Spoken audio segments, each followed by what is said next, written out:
hondos de la misma celda o del mismo andén, con dos que alcancen el tope de la subasta, con dos que bailen sin casa en el mismo tren, con dos que resulten ser de la misma casta, con dos entre tantos ecos se digan quién, con dos que se nos parezcan en la canasta, con dos que tengan el alma como de 100, con dos que se quieran bien, con dos que se quieran bien, con dos que se quieran bastar, con dos que tengan el alma como de 100, con dos que se quieran bien, con dos que se quieran, con dos que se quieran bastar.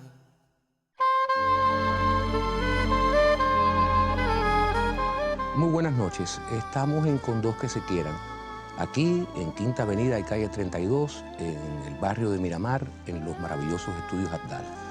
Hoy, ya en los programas finales, en el último mes de programas de esta primera temporada, nos acompaña una bella mujer, una joven y bella mujer, una de las más importantes coreógrafas de los últimos 30 años en Cuba, una gran bailarina y directora de una compañía de ballet. Ella me va a explicar ahora cómo en realidad se llama. Pero yo debo decir su nombre, y ella es Liz Alfonso. Gracias, Liz, mi amor. Ay, Gracias. a ti, mi corazón. Gracias por aceptar venir y por formar parte de este grupo, de este último mes de Con Dos que se quieran, este último mes de esta primera temporada. Se está usando mucho eso de la temporada, la primera, temporada, la segunda temporada. ¿Cómo se llama tu compañía? ¿Ballet Liz Alfonso o Ballet Liz Alfonso, compañía Liz Alfonso, Dance Cuba? Bueno, el ballet se llama Ballet Liz Alfonso. Ballet Liz Alfonso. Ahora, en el exterior, por un problema comercial, totalmente de comercialización, se llama Liz Alfonso Dance Cuba. También hubo un momento en que se utilizó el Liz Alfonso Danza Cuba, pero finalmente, es decir, todos, entre los empresarios y nosotros, decidimos que fuera Dance Cuba. Pero si aquí teníamos que hablar del ballet Liz Alfonso. Del ballet Liz Alfonso, por supuesto. Ya. Bueno, cuando yo pienso en ti, cuando yo te veo, cuando hemos compartido alguna vez escenario, yo no bailando, no soy tan atrevido, estando yo ahí cantando y ha estado tu compañía, yo siempre te miro y yo veo una persona de mucho rigor, de mucho esfuerzo. O sea, tú te esfuerzas, eres muy rigurosa, y en un documental, por cierto, maravillosamente bien hecho, que le hicieron unos canadienses y que las personas de tu compañía tuvieron la gentileza de hacerme llegar, y que lo vi, lo disfruté. Ahí tú dices que tú eres muy dura, que eres muy dura aquí y que eres muy dura en el rigor que tú llevas la compañía. ¿Tú crees que el éxito de tu compañía tiene que ver con esa manera con la que tú la manejas? Yo pienso que el éxito está en que el que persevera triunfa. Y con mucho de empeño, con mucho de no aceptar el no por respuesta, con mucho de esa dedicación, de ese rigor, de ese profesionalismo, es que se puede llegar a conquistar un sueño. Porque al final, tener el ballet Liz Alfonso era un sueño en mi vida, un sueño que se logró. Y yo pienso que todo parte de ahí. Si tú no te esfuerzas para tocar bien la guitarra, si tú no tienes rigor en tu vida, no la puedes tocar. Si tú no te esfuerzas para tocar el piano o para hacer una brillante composición, no lo puedes hacer, por supuesto. En todo eso juega también un papel fundamental el talento, con el que yo creo que se nace. Por el camino se va cultivando, pero tienes que nacer con él. El que no tiene talento, no lo tiene. Y pienso también que las personas todas tienen un talento específico para algo, lo que a veces lo pueden desarrollar y otras veces no. A mí me encanta ese criterio. Pero indiscutiblemente lo que vayas a hacer, hazlo bien. ¿Por qué? Porque cada uno necesita del otro para poder vivir. En este caso, en la compañía lo ves por todas partes, es decir, necesitas del vestuarista, del coreógrafo, del bailarín, del músico, del compositor, del que está en la oficina, necesitas de todo el mundo, necesitas crear alrededor tuyo una familia que tenga un objetivo igual que es el de llegar a un peldaño de la escalera, X. Y digamos que yo soy como el timonel del barco, o el capitán. Se están corriendo para acá, ojo, otra vez vamos al centro. Se están corriendo para allá, ojo, otra vez vamos al centro. ¿Qué es lo que queremos? No llegar allí, ajá, pero vamos a buscar cuál es el mejor camino. ¿Cuántos integrantes tiene, por ejemplo, el ballet? 75 aproximadamente entre todos, es decir, todos, personal de oficina, personal, músicos, administración, exacto. todos, los 75. más somos los artistas, mayoría somos los artistas. Vaya, pero mi pregunta es juguetona. ¿Cómo tú te la arreglas para repartir a partes iguales disciplina y bondad? Hay compañías donde solamente se reparte bondad y son un desastre. Hay solamente donde solo se reparte disciplina y es una amargura. ¿Cómo tú te la arreglas? ¿Cómo lo diseñas? Sintiendo, no. Yo vivo en mi casa. Esa es mi casa. ¿Entiendes? La otra casa, increíblemente, la de la familia, es extensión también de eso. Es decir, todos somos lo mismo. De hecho, a mí me da mucha gracia que últimamente hay toda una... No es una generación porque, bueno, sí, ya la compañía va a cumplir 20 años. Sí, digamos que es la segunda generación dentro de la compañía que me empiezan a decir mamá Liz. Y a mí yo me muero de la risa, pero lo disfruto pero como no tienes ni idea. Hombre, no, ya yo tengo 43 años, pueden ser mis hijas perfectamente. Niña, puede ser hasta hija mía. Pero es eso, es decir, es como eso, tu papá y tu mamá que te van diciendo en un momento determinado, ojo, que esto no está bien. Y después te dan un beso, porque por encima de todo, el amor se impone. Y tú y yo sabemos lo que es el amor, del amor que estoy hablando. Claro. Es decir, tú no decides nada, no eres tú quien lo está decidiendo. Decididamente hay algo por encima de todos nosotros que está tomando esas decisiones. Tú solamente te tienes que quedar muy tranquilito y tienes que estar muy enfocado para poder recibir esa información y a su vez darla a conocer. Y trasladarla. Punto. Y siempre habrá quien la reciba con beneplácito y siempre habrá quien no. A veces tienes que dar un cocotazo, estoy hablando en sentido figurado, por supuesto. Otras veces tienes que decir una mala palabra, porque una mala palabra en su momento adecuado es muy necesaria. O dar un taconazo. Exacto, lo que sea, ¿entiendes? Un momento, ponerte muy fuerte, sí, ponerte muy fuerte en determinados momentos.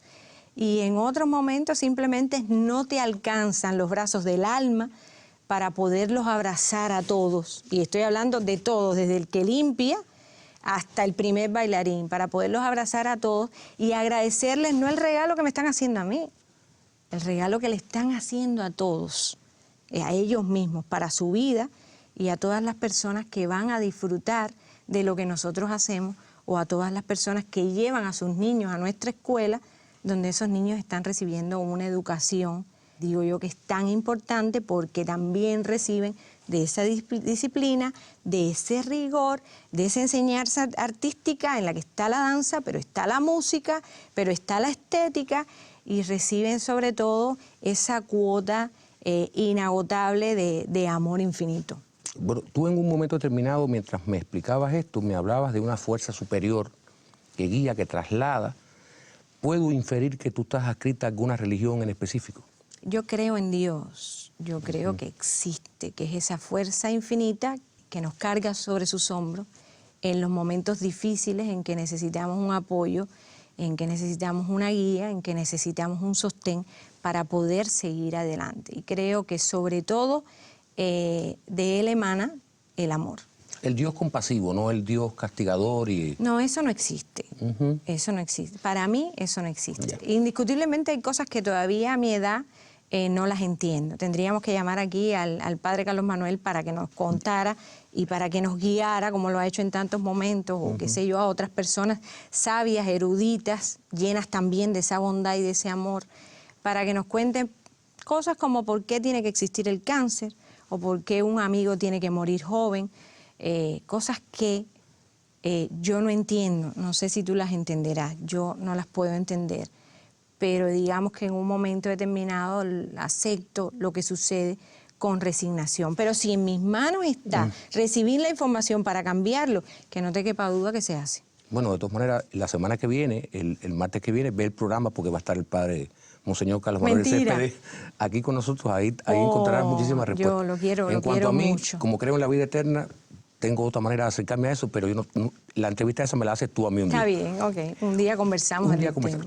Cuando tú me hablabas de tu casa también, de tu casa, la compañía de tu casa, yo quiero decirle a los televidentes que es absolutamente cierto, porque cuando yo empecé a buscarte para invitarte al programa, hablé con tu mamá, que por cierto es un encanto y aprovecho para decirlo. Conversamos muchísimo por teléfono y me dijo, tienes que llamarla ya. Llámala ya con Nuria, con la gente que trabaja allá en la... ¿Cómo se llama tu secretaria? Con Nancy, con Luri. Nancy y Lizzy, ¿no? Lizzy. Sí, habla con ella porque ella aquí viene ya por la noche, ya muy cansada, tienes que llamar aquí como a las 10 de la noche. Yo quisiera que tú me hablaras de tu familia, de tus padres y de si tienes hermanos, no lo sé. No, soy única hija. Mi familia se compone de mi papá y mi mamá. Mi papá ya no vive en Cuba hace algunos años, pero sigue siendo mi querido papá. ¿Sigue siendo tu papá? Un hombre maravilloso. Mi tío, un amigo muy cercano de mi papá, al que yo adoro también y al que le debo mucho, mi tío Carlos, al que le debo mucho de mi vida. Mi tía Teri, que vive en los Estados Unidos desde antes de que yo naciera, desde que estaba en la barriguita de mi mamá, pero tú sabes, siempre hemos estado tan unidas, pese a los vaivenes de la política que han sido horribles y siguen siendo horribles y estresantes entre los dos países, siempre ha sido una parte muy importante de mi vida, hermana de mi mamá. Ah, bueno, pero por ahí viene un problema sanguíneo. Hermana de mi mamá. Y mis abuelos que se dedicaron por completo a mí, ya no están conmigo, pero digo que siempre me acompañan donde quiera que yo voy, los dos, mi abuela y mi abuelo, pero especialmente mi abuela, que era profesora de literatura y español, y fue la persona que, digamos, que me acercó al mundo, por supuesto, al mundo maravilloso de los libros, de la lectura, y que se dedicaron todos en cuerpo y alma a que la niña pudiera lograr su sueño de ser bailarina, de estudiar ballet. ¿Tú sigues viviendo con tu mamá? Sí, siempre voy a vivir con mi mamá. Siempre mi mamá va a estar conmigo. Eso. Siempre va a estar contigo. Yo quiero hablar de la niña que quería estudiar ballet clásico y logró matricular en el I-19. ¿Cuándo es que tú te das cuenta? Frente a un espejo, sonó una música en la radio. ¿Cómo fue que tú dijiste, si esto yo lo muevo así y hago así, así, ocurre esto? Esta sensación de bienestar, de placer que yo siento. ¿Cuándo tú lo descubriste eso? ¿Con qué edad? Dice mi mamá que desde que era muy pequeñita, que ella me cargaba para mecerme, ¿no? Para dormir, y que, por ejemplo, si yo sentía una música en la televisión o en la radio, pam, me bajaba, ella me tenía que poner en el piso, yo bailaba y cuando se acababa volvía a subir y me incorporaba, si era dormir, a dormir, si era leer, a leer. Pero era un movimiento como espontáneo, un movimiento espontáneo del cuerpo, o tú tenías ya tus pasos muy particulares. No, sí, bueno, era a lo que saliera, me imagino yo. Ya después con el tiempo, sí, desde muy pequeñita hacía coreografía. De hecho, yo a los 7 años tuve un premio pionerito, ¿sabes? Que cuando íbamos a los concursos de pionero y todas esas cosas, y yo ponía a todos los niños de mi aula a bailar, era normal, ¿entiendes? Yo era la bailarina del grupo y la coreógrafa desde chiquitica. A los 4 años me llevaron a ver el primer ballet, que fue Copelia, y lo hizo Loy Paraujo. La tuvimos invitada aquí en el programa sí, también. Un programa bello, programa bello. Recuerdo, lo vi, lo disfruté. Y ya desde ese momento yo también dije, tú sabes, fue como una decisión, ¿es esto? Es esto lo que o yo nada. Quiero. Esto o nada. Esto o sí, nada. Tú eres muy terminante, no sé cómo, esto. Primero me dijiste, no acepto un no. El no por respuesta. No acepto un no por respuesta, y después me dijiste, esto o nada. Esto o nada. Eso va dando un poco las periodistas que están aquí, que trabajan con nosotros, que vayan apuntando el título de la entrevista. O esto claro, o nada. Fíjate, si me explican el no y me convencen, ojo, sí. Es decir, pero tengo que convencerme de lo que me están diciendo. Sí, pero el no siempre es muy difícil de explicar. A veces más que otro. A ver, tú llegas a LI-19 porque tú querías ser bailarina clásica. A mí me suspenden cuando voy a entrar en la prueba de LI-19. Me suspenden en la primera prueba porque yo no tenía condiciones físicas para ser bailarina. ¿Por qué no tenías condiciones físicas? Y mi mamá me lleva a ver a Laura Alonso, que es la primera persona que me ve así y me dice, espérate, Liz. no tienes empeine. No, Allá. No tiene extensiones. Después le dijo, tiene condiciones de hombre, tiene buen salto y tiene intención de giro o algo así. Y yo la miraba y lloraba y lloraba. ¿Pero tú quieres ser bailarina? Sí. Pero cuando, fíjate, yo voy a empezar, si tú quieres, te voy a llevar a un lugar para que tú aprendas, para que tú cojas esas condiciones físicas. Pero cuando todo el mundo ponga el pie así, tú lo tienes que poner así. Y cuando todo el mundo se ponga el pie aquí, tú lo tienes que poner allá, te lo tienes que pegar a la cabeza. Eso va a significar mucho esfuerzo, muchas lágrimas. No te creas que lo que estás llorando ahora, yo se lo agradezco toda la vida, la forma en que me habló, porque esa es la clave de mi vida. Nada se logra fácil. Todo cuesta trabajo. Pero además, mientras más trabajo te cueste, más lo disfrutas. Y esa es la clave yo pienso que esa es la clave de mi vida. Y me la enseñó Laura Alonso. Y se lo agradezco hasta el día de hoy y se lo agradeceré toda la vida. Incluso posteriormente, es decir, yo logro entrar a Eli 19 después, y cuando suspendo el pase de nivel de 5º año igual, me dicen que me van a mandar a estudiar coreografía en la Unión Soviética, pero mi plaza nunca llegó, o mejor dicho, se la dieron a otra persona. Ahí vino un cambio en la vida, otro cambio de los tantos que ha habido, siempre con el mismo objetivo, llegar a lo mismo. Llegar aquí. Yo quería ser coreógrafa, primero bailarina y coreógrafa y después coreógrafa y tener una agrupación. Y entonces ahí, bueno, estudié en el preuniversitario, en el Saúl Delgado, maravilloso. De pronto el espectro hizo así, se me abrió como no tienes ni idea. Ver a danza contemporánea, ver al folclórico, ver todas las compañías de baile que pasaban por Cuba, que afortunadamente Alicia las traía a los festivales de ballet, como mismo las sigue trayendo. Y el Teatro Musical de La Habana y todo eso. Todo, Héctor Quintero, Nelson Dor, ir a todas las exposiciones que se pudiera, todos los conciertos. El espectro se me abrió enormemente. Pero seguías estudiando ballet clásico. Pero seguí estudiando ballet en el Centro Prodanza, con Laura. Ahora, Isabel Bustos, Marianela Buán, Caridad Martínez. El posmodernismo en la danza en Cuba. Esos grupos alternativos, ¿no? Sí. ¿Qué recuerdos tú tienes de ellos? Muchos. Se volvió a abrir el espectro. Había otro mundo posible dentro de la coreografía que en un momento determinado hicieron una explosión, sobre todo en Cuba, para demostrar eso, que había otra coreografía, otra forma de decir, otra forma de hacer posible. Y esa fue mi tesis cuando me gradué de teatrología en el Instituto Superior de Arte. Fue precisamente... ¿En qué momento tú no le aceptas? A ver, ¿en qué momento tú no le aceptas? Porque esta parte yo me enteré hace poco. Tú no le aceptas a Olga Bustamante participar de su grupo, ella te invita, que tú seas de su grupo, y tú decides, no, yo no voy a meterme en esto, yo me voy a Lisa. Sí, que era el conjunto de danzas españolas del Gran Teatro de La Habana. Yo estaba ya en 5º año de la carrera de teatrología en ELISA, y realmente para poder terminar ELISA no podía entrar en la compañía de Olga, aunque ella quisiera. Es otra persona a la que quiero mucho y le agradezco mucho.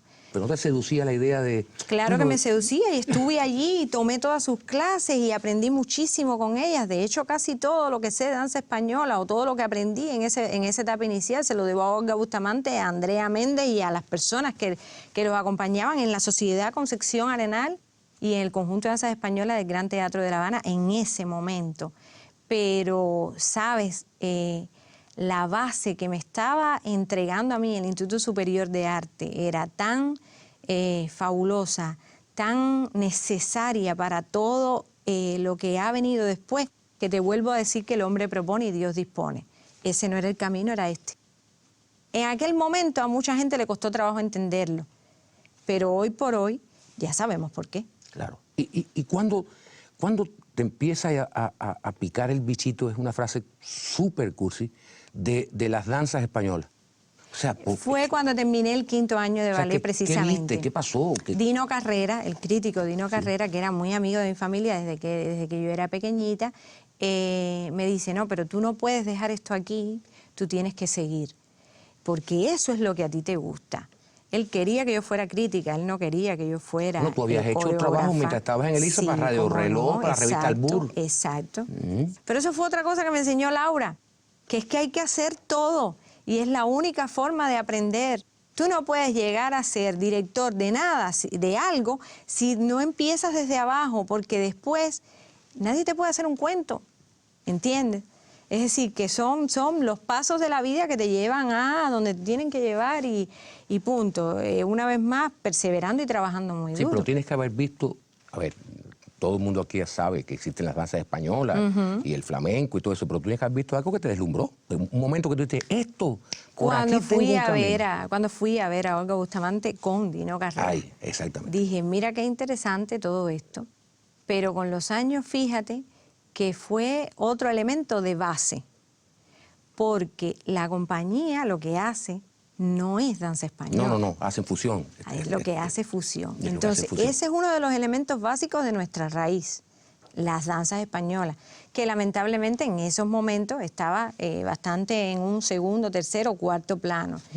Y una vez más, por suerte, ha renacido, digamos, o se ha revitalizado para llegar a lo que tenemos hoy. Pero, y fíjate qué curioso, Liz, porque cuando yo era niño, yo fui niño.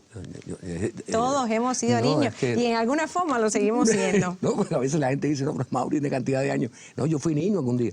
Y yo me acuerdo que en mi barrio, en Fontanarde, donde yo nací, donde yo todavía pertenezco de alguna manera, y yo recuerdo que ahí habían muchachas, muy compañeritas de escuela, que bailaban en el sevillanito, que daban clases españolas, y eso era considerado hasta casi como una pedantería de las mamás que llevaban a las niñas a bailar español. ¿Tú no tuviste nunca miedo a esa imagen peyorativa que se tenía aquí de los que bailan español? Danza contemporánea, ballet, folclore, pero el español... En alguna medida hay personas que todavía siguen pensando así. ¿Sí? Problema de ellos, no es el nuestro. Pero tú reconoces que es una opinión que puede tener alguna gente, ¿no? Sí, pero de repente como problema problema de esas personas, sí, porque realmente el trabajo que se está haciendo está bien hecho. Yo no sé si te puede gustar o no, pero lo que todo el mundo tiene que reconocer es que está bien hecho. Y tantas miradas a favor Sí. no deben estar equivocadas. Si coman hierba, tanta vaca, ¿no? No pueden estar equivocados. No pueden estar equivocadas. A ver, pero cuando llegas ahí tienes que aprender castañuelas y Todo, taconeo. claro, por supuesto, ¿no? Y escuela bolera con zapatillas, todo. Claro. Lo que pasa es que teniendo la base del ballet, vamos, fácil. Rapidísimo. Claro, otra buena base para poder seguir adelante. La base del ballet, que es prácticamente la base de casi todo. ¿Qué pasó con el conjunto Danzas Ibéricas que tú no pudiste terminar quedándote con ese nombre? Bueno, cuando yo me fui a trabajar a Prodanza, cuando terminé en el Instituto Superior de Arte la carrera de Teatrología, en ese momento Laura me dice, Liz, quiero que vayas a dirigir los talleres vocacionales del Gran Teatro de La Habana, que eran danza española, actuación y ballet. Yo decía, maestra, yo no le decía que no a nada, que si fuera trabajo, no importa, el día entero, eso era lo que yo quería. Y entonces allí me doy cuenta que había muchas muchachas, que tenían talento y que simplemente no pasaba nada con ellas. Cuando ya tenían una determinada edad tenían que abandonar el baile y entonces yo le pido a Laura, le digo, yo quiero hacer una agrupación. Todavía existía el Conjunto de Danza Española también. Le digo, Laura, yo quiero hacer una agrupación. Y Laura me dice, bueno, Liz, no te puedo apoyar desde el punto de vista material, no te puedo apoyar, pero desde el punto de vista espiritual, sí. Si tú crees que están creadas las condiciones para hacerla, hazla. Y así es como hacemos danzas ibéricas. Y esa es la génesis de lo que es hoy el Ballet Liz Alfonso. Incluso yo cuento los 20 años de la compañía a partir del surgimiento de danzas ibéricas, porque somos los mismos, es la misma cabeza, son la misma gente. Y cuando en un momento determinado yo decido declararnos como una compañía independiente. Imagínate tú, independiente en Cuba. ¿En el año 92. ¿Periodo especial? Si mal no recuerdo. Sí, pleno periodo.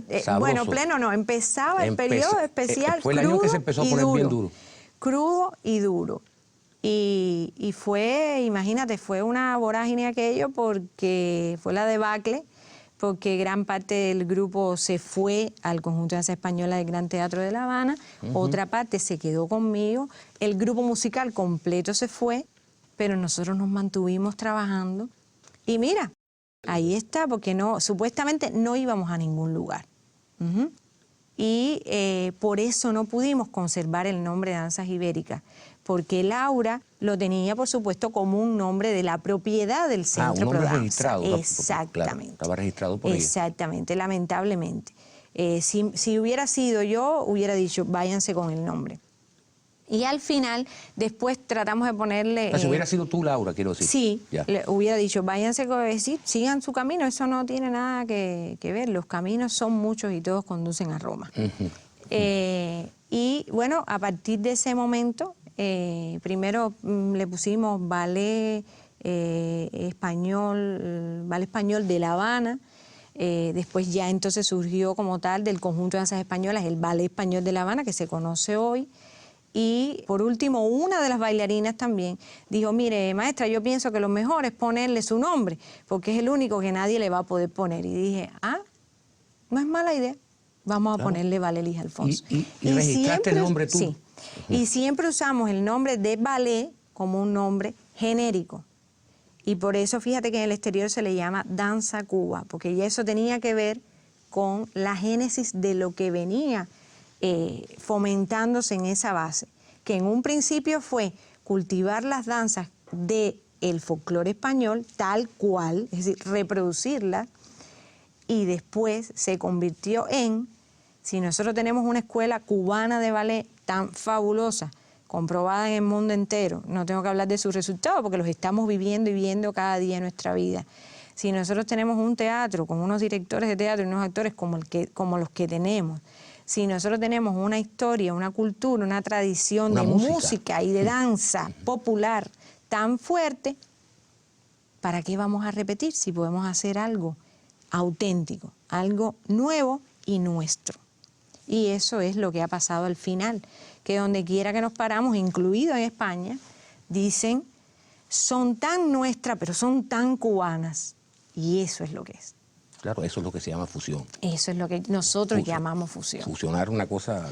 No solamente fusionar las músicas y las danzas del folclore. Los movimientos, a veces el taconeo va por un lado y el torso está haciendo una cosa totalmente cubana. Y las manos otra, o la cabeza se está moviendo de otra, o las caderas se están moviendo de otra. Es decir, ese es el orgullo de la nacionalidad que nos hace diferentes. Ahora, ¿por qué no hay hombres? ¿Por qué no hay hombres en el Mira, ballet? el que no hubiera hombres fue una decisión desde el principio cuando hicimos la agrupación. A mí me parecía que era muy difícil hacer un espectáculo de 2 horas solamente con mujeres y que mantuvieras al espectador en el filo del asiento todo el tiempo diciendo cuál va a ser el próximo paso, qué va a ser lo próximo que van a hacer para seguirme teniendo así como me tienen capturado. ¿Entiendes? Esa fue la idea desde el principio. Si me preguntas ahora, te diría que me encantaría, y ya lo he dicho en otras ocasiones, tener una compañía de hombres. Me encantaría que más madres, como algunas ya lo han hecho, se pararan en el frente de la escuela y me dijeran, aquí tiene a mi hijo, quiero que lo encamine. Sí. O sea, hay una posibilidad. Sí, cómo no, es que ya nosotros tenemos niños en la escuela, los tenemos. ¿Ya los tienen? Sí, sí, los tenemos. Lo que pasa es que todavía tenemos ese tabú como pueblo de que ser bailarín es ser homosexual. Y es un gran error. ¿Tú crees que todavía sí es? Sí, cómo no, Sí, cómo no. todavía sí. es grande. Hay 2 tabús muy grandes. Uno es ese y el otro es el de la raza. Bueno, ahí va también. El otro es el de la raza. Es decir, cada vez que a mí me dicen, ¿por qué no tienes más negros en la compañía? ¿O por qué no tienes más mestizos en la compañía? Yo me insulto. Me insulto. Que uno te lo preguntemos. Porque aquí el que no tiene de Congo tiene de mandinga y el que no tiene de carabalí me perdonan. Pero todos en algún momento del árbol genealógico, o casi todos, hemos tenido una influencia de un lado y del otro y hasta del otro. Porque vamos con los chinos, vamos con los árabes, en fin, que tenemos muchas influencias. Y es algo que realmente me molesta mucho, porque para mí todos somos seres humanos, punto. No importa ni el color, no importa si somos verdes, amarillos o rojos, no importa si creemos en algo o si no creemos, lo importante es lo que somos y lo que demostramos cuando estamos sobre un escenario, eso es todo. Liz, tú eras coreógrafa, eres coreógrafa, eres coreógrafa, pero eras coreógrafa y bailarina a la misma vez. Y aquí han estado, como tú has visto, otros bailarines, y sí, la pregunta del retiro es una pregunta que a mí me parece muy complicada, porque, claro, hay una autodefensa del bailarín que dice, no, yo en la coreografía encontré una expansión, no sé cuánto, y no importa, hay que dejar de bailar un día, pero tú eres muy joven todavía. Entonces luego tú te paras en un en un tabloncillo y todavía eso funciona perfectamente. Bueno, no Yo hay que creo. exagerar. Yo estoy seguro que funcionaría Mira, perfectamente. En mi caso fue una cosa muy diferente. ¿En qué sentido? Nosotros fuimos una compañía independiente durante 9 años. Eso fue un periodo muy difícil de la agrupación. Y en alguna medida todavía lo seguimos Y trabajaron siendo. gratis y todo eso. Sí, lo seguimos Sin haciendo salario, también. sí. No, Y pero no tenían salario, que eso es ninguno. sí, durante años. Y además no me preguntes de dónde sacamos los zapatos, de dónde sacamos la ropa, porque todo sale de nuestro mismo trabajo. Ojo con eso. Es decir, no viene nadie y nos lo regala ni nadie nos los da. Nosotros lo tenemos que trabajar. Pero hubo un momento en que yo tenía que ocuparme tanto desde conseguir las telas, el bombillo, periodo especial estamos hablando, etcétera, etcétera. Es decir, había que ocuparse de tantas cosas, de las presentaciones de la compañía en Cuba, de las presentaciones de la compañía en el exterior. Eso por un lado. Es decir, era demasiada carga de trabajo para después pararte sobre un escenario. Demasiada responsabilidad antes de llegar al escenario. Entonces tú empiezas a dejar de entrenar, a dejar de ensayar. Es decir, te vas quedando tú como en un segundo plano por lo demás. Y por otra parte, mucha gente decía, no, yo vengo a ver a Liz Alfonso bailar. Y yo no quería. Yo quería que fueran a ver a la compañía bailar y las coreografías que yo montaba para la compañía. No quería que me fueran a ver a mí. Y por una cuestión estratégica, cuando regresamos de la gira de España en 1998 con Sinceramente FGL, dedicada al centenario del natalicio de Federico García Lorca, yo dije, fue mi última función. De hecho, yo no me considero, desde hace mucho, cuando alguien me va a presentar, yo no dejo nunca que digan bailarina, coreógrafa. Bueno, creo que lo empecé mal entonces el programa porque creo que dije bailarín. Bueno. Bueno, pero con cariño tú me lo permites. ¿Seguro? En el año 2002, 2003, a mí hubo un hecho que es un dato curioso. Yo estaba en Nueva York, estaba trabajando, y me encontré en la calle con un grupo de bailarinas de tu compañía. Digo, hago el cuento porque fue en ese momento que me enteré que ustedes estaban haciendo una temporada en Broadway, en un teatro importante. Porque mucha gente dice, yo bailé en Broadway, pero la calle Broadway es muy larga. Empieza en Washington Heights y termina por ahí abajo. Y hay muchos teatros. Pero el pedacito donde están los teatros es muy complicado llegar ahí. Cuéntame de esa experiencia porque esa es la meca. El teatro es el New Victory Theater. Por eso. En Nueva York. En ese momento lo que estaban poniendo en el teatro de enfrente era El Rey León. Nosotros hicimos, si mal no recuerdo, 25 o 27 funciones, no sé, porque yo nunca guardo mucho los datos en mi memoria, para eso están los demás, yo hago coreografía. Eso es tremendo, eso es tremendo. ¿Y cómo llegamos ahí? Nosotros en el año 2001, Liz, sí, hicimos una función en el Parque Central de Nueva York, y las personas que tienen que ver con el circuito de Broadway fueron a ver a la compañía y decidieron unos días después contratarnos en el año 2003. Y fue cuando hicimos la temporada de estas 20 y tantas funciones. Donde yo me encontré con las bailarinas. Cuando te encontraste, porque tú también estabas actuando allá, tú también estabas trabajando. Yo estaba en la parte alta de Broadway. Y además de lo más simpático, porque entonces nosotros queríamos ir a ver tu función, pero era a la misma hora que era la de nosotros. Eso es normal, eso siempre pasa. Ahora, tú ahora tienes una sede, por cierto, que es preciosa la sede. La entrada, ese cuadro que está ahí en la entrada es una cosa insólita. ¿Cómo llegan ustedes ya a recibir de alguna manera un poco de apoyo después de tantas desventuras, después de tanta indigencia administrativa, quiero decir? Fue, si mal no recuerdo, en el año 2001 que Abel Prieto hace una comunicación conmigo y me dice, bueno, que si queríamos pertenecer ya al Consejo Nacional de las Artes Escénicas. ¿Cómo no? Por supuesto. Claro. Todo se sabe. Yo esto lo dije una vez en un conversatorio en los Estados Unidos, dije, todos los gobiernos del mundo deberían apoyar más a sus artistas para que los artistas puedan hacer todo lo que quieren hacer. Pero yo digo que los resultados de la compañía también eran muy fuertes. Se veía que era un caballo de batalla por el que valía la pena luchar, creo yo. Después de tantos años lo sigo creyendo, ahora aún más. Y entonces él nos los propuso y ya te digo, a partir de ese momento empezamos a pertenecer al Consejo. Pero no ha sido de la forma en que otras personas piensan. Es decir, nadie ha venido nunca a imponernos nada. Al contrario, nos dejaron seguir siendo como mismo éramos. Yo pienso que en eso también está la clave de este éxito. Y en un momento determinado nosotros andábamos, primero estábamos en la Sociedad Concepción Arenal, que era donde ensayábamos, eran ángeles de la guarda para nosotros. Después estuvimos en un salón en el Gran Teatro de La Habana, que fue que nos los brindó el Consejo de acuerdo con el Gran Teatro de La Habana. Y en un momento determinado, por las causalidades de la vida, no casualidades, sino causalidades, nosotros hacemos una función en la cual Fidel está presente. Y entonces en esa función él se interesó. ¿Quiénes son? ¿Cómo lo hacen? ¿Por qué lo hacen? Y a partir de ese momento tuvimos más de un encuentro y él siempre me preguntaba, Liz, dime qué necesitas. Y yo le dije, un salón de ensayo. Y después me decía, pero dime, un salón de ensayo. Y él le decía a Juan Carlos, ella es monotemática, porque nada más que me da una respuesta. Sí. Y entonces, un salón de ensayo. Y él un día, muy inteligentemente como siempre, muy sabiamente me dijo, pero piensen que si tú cuando empezaste tenías 60 alumnos, ahora tienes 600, y han pasado nada más que, no sé, 15 años, piensa que tú tiendes a crecer. Entonces, ¿tú crees que con un salón sea suficiente? Yo le dije, bueno, yo le pido un salón porque pienso que es lo que está más al alcance de la mano. Si pudieran ser más, imagínese cómo se multiplicaría el trabajo. Y eso fue lo que se hizo. Antes había hablado con Eusebio Leal, otro de los ángeles de la guarda.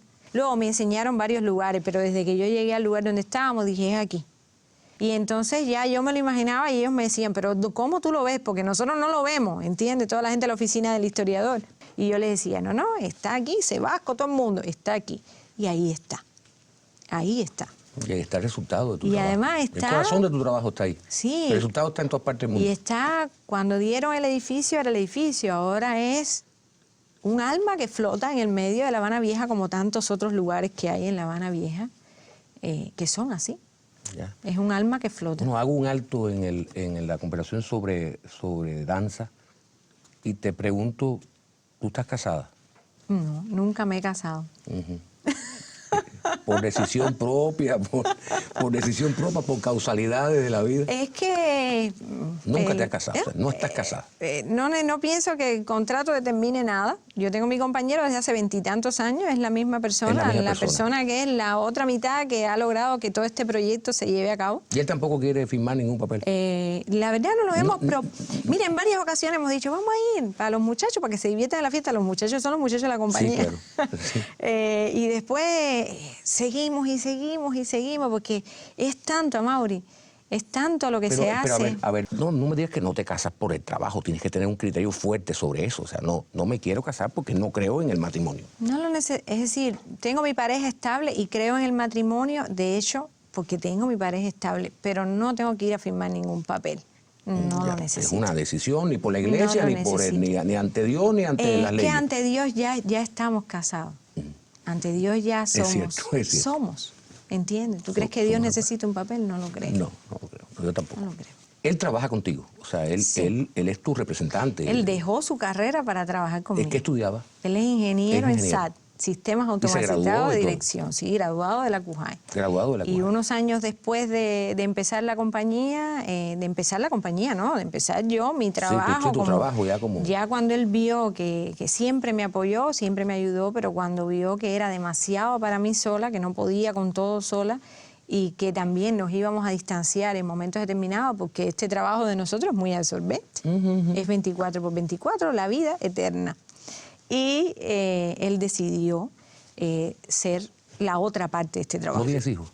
No tenemos hijos y a su vez tenemos muchos, porque, ni te digo, entre los sobrinos, es decir, los hijos del hermano de Juan Carlos, más todos los muchachos que yo tengo alrededor, que ya te digo, mamá Liz. Sí, mamá Liz. Ahora, y es una manera quizás muy particular de terminar una entrevista, tú tienes tu compañía, compañía de ballet, Liz Alfonso, Dance Cuba, ¿cómo se llame? El ballet Liz Alfonso, es lo que me importa. Pero tienes además un ballet infantil, un ballet juvenil, un concurso.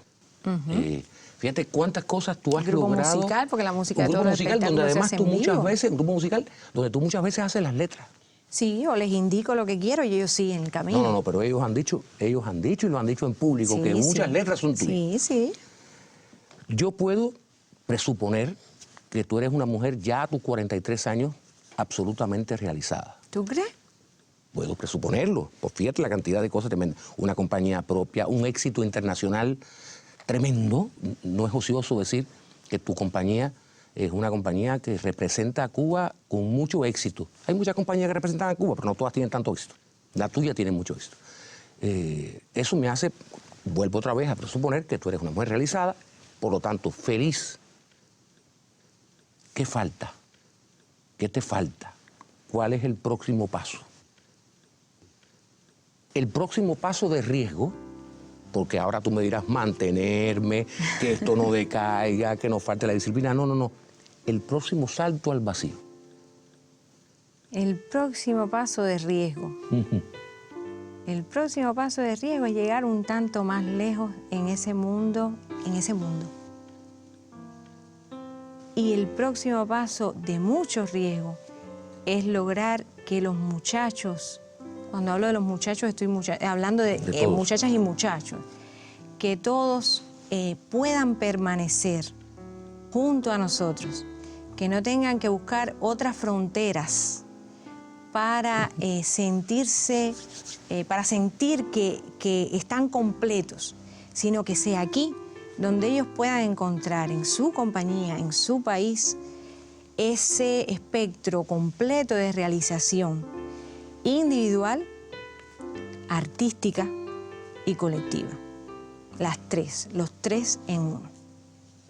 Ese sería el próximo paso de riesgo. Es de mucho riesgo. De mucho riesgo. Es muy difícil. Es muy difícil. Es un gran reto. Es un gran reto. Pero pienso que si ponemos empeño, no solo yo, sino todos, pienso que lo vamos a poder lograr. Este país siempre ha sido el nuestro y el que ha permitido que seamos lo que somos. Entonces, ¿por qué no permitir que seamos siempre un poquitico más, que sea inagotable como debe ser? Bueno, Liz, yo te agradezco que hayas venido. Sigue siendo independiente. Mucho. Sigue siendo independiente. Sigue siendo maravillosa, osada, atrevida. Que tu belleza nunca se empañe. Tu belleza de alma, tu belleza de cuerpo, eso no se pierde. Yo sé de lo que me estás hablando. De esa belleza y que sigas dándole a nuestro público y a tus admiradores, entre los que me encuentro, Yo lo sé, absolutamente rendido lo sé. de siempre, la belleza y la maravilla de tu arte. Gracias, en nombre de Cuba, aquí yo soy el pedacito que la representa junto contigo. Gracias a ti, mi corazón. Muchas gracias. Hondos de la misma celda o del mismo andén, con dos que alcancen el tope de la subasta, con dos que bailen sin casa en el mismo tren, con dos que resulten ser de la misma casta, con dos entre tantos ecos se digan quién, con dos que se nos parezcan en la canasta, con dos que tengan el alma como de 100, con dos que se quieran bien, con dos que se quieran bien, con dos que se quieran bastar, con dos que tengan el alma como de 100, con dos que se quieran bien, con dos que se quieran bien, con dos que se quieran bastar.